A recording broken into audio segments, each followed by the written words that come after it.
Hello, how you doing? My name is Sergeant First Class Marcano. I am the drill instructor at JROTC here in Buford High School. Let me explain how you can actually become part of the drill team or the color guard team in JROTC. All you have to do is become a 9th grader or a 10th grader, 11th grader, and decide that you can come in here and take the class. And the second week of every year, the beginning of the first semester, we have a rehearsal. As many people wants to come in and they try out, and fortunately, as many people that come in, we accept everybody. I take up to 40 people if you need to come in. So you just join the team. You join your RTC and you become part of the team, and then we'll go ahead and we'll rehearse. And hopefully, I can make you into a good marcher. And that's the biggest thing about being part of the drill team. People think that they can't march because they don't have the technique, but it's not a very hard technique to establish. It's easy to learn. We do it finally very easy, and within a couple of weeks you're marching. Okay, now there's 3 different types of drill people. I have the platoon, which consists of 12 people and 1 commander. That means that you have 4 squads consisting of 4 people in each squad, and the commander calling on the commands. The command for platoon, he has anywhere from 45 to 53 commands that they must learn to be able to have their people walk around and synchronize in a motion where they can all be in sync with each other without making any mistakes. Okay, that's platoon, and it's kind of hard. And the next one is the squad. Now, squad it's actually 6 cadets and 1 commander, and they do with weapons or without weapons. The same thing, they have 43 to 49 commands, and again, they have to all be in sync. They have to learn these commands together. They have to be synchronized, and it takes a lot of patience and a lot of ambition and commitment to try to get those. And the last one that I have is the color guards. Color guards is a 4-man team. Usually the person that carries the American colors is the person that calls the commands. That one, they wear a harness, they carry the flags. To me, I think that is the hardest of them all, because you have the case colors, uncased colors, and you have to do so many other things within that command. And it's hard, so I picked nothing but the best to be able to be part of that team. Now, when you're in the drill in color guards, the drill team has a red rope, which, let me see if I might have one right here, which I don't. I'll show you one in a few minutes. And the color guard team has a white ribbon. Now, just because you're in one does not mean you can't be on the other. You can be part of the drill team and be part of a squad or a platoon element, or you can and also be a part of the color guard. But I picked the best of the best from those 2, which is platoon and squad, to be part of the color guards, because those are going to be my best marchers. It's not hard to become part of it. It just takes commitment, and that's the hardest thing about being part of drill. Some kids will think that they can do it because they focus and they can do what they want, but it's part of being a team. So it's not just one person in this team, it's everybody has to work together. Everybody has to be able to think about what the other person's doing. If you can't think about what the other person's doing, you're not going to work.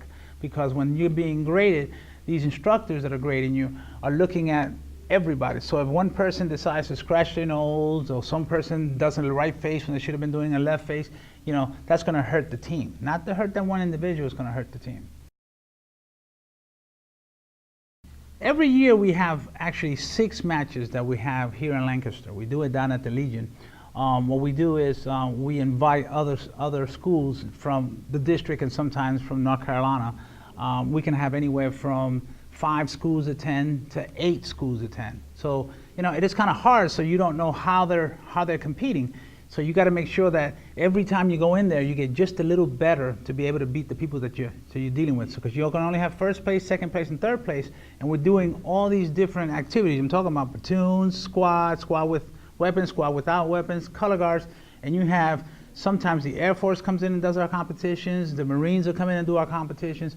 So it's not something to take lightly. So for the past 2 years, actually 3 years, we've been doing this. So 2 years now, we decided to do an overall Lancaster District competition meet, which is the last day. And we usually do that on December. It's usually the 1st week of December, and it's only the people from the district. So that's going to be Indian Land, Lancaster, and us. For the past year and a half, actually last year, we won it. We took 1st place overall. This year, unfortunately, we didn't take 1st place overall. We took 2nd. We just missed it by 9 points because again, if it's not a team thing, you can't get it. But every instructor, every evaluator had came up to us and told us that we were the actual best group out there. So that's what tells you something. It tells you that we know what we're doing here, and we know where we got to go to. So unfortunately this year we won't, but next year, if you join, next year we can bring that trophy right back to Buford. So now here, I'm showing you some of our weapons here. We use these are M9s, and they actually used to be like the M1s that we used to use at the actual World War I and World War II.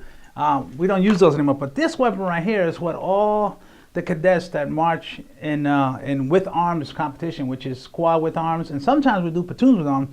This is 9.5 pounds.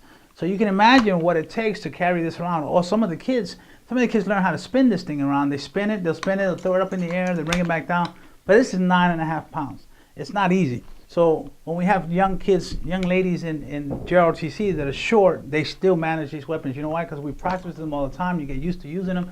But I wanted to show you some of these. We actually start practicing with some of our old ones because they're old and they're beat up, and we let them fall on the ground. And then once we decide that we can understand how to spin it, and then we'll go ahead and we'll use some of the more sophisticated and the ones we go to competition with.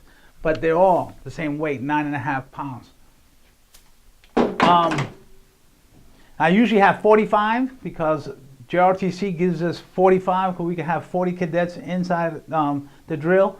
So as you know, sometimes I'll have only 30 because the max I've ever had since I've been here for 9 years, it's only been 25 cadets. But with 25 cadets, we still do what we need to do because we only required to have 13 kids because platoon is 13 kids, but we like to have extra in case someone gets sick. Hi, I'm Kelly. I'm the drill team captain. I am one of the 4 commanders for drill team. I am the squad unarmed commander.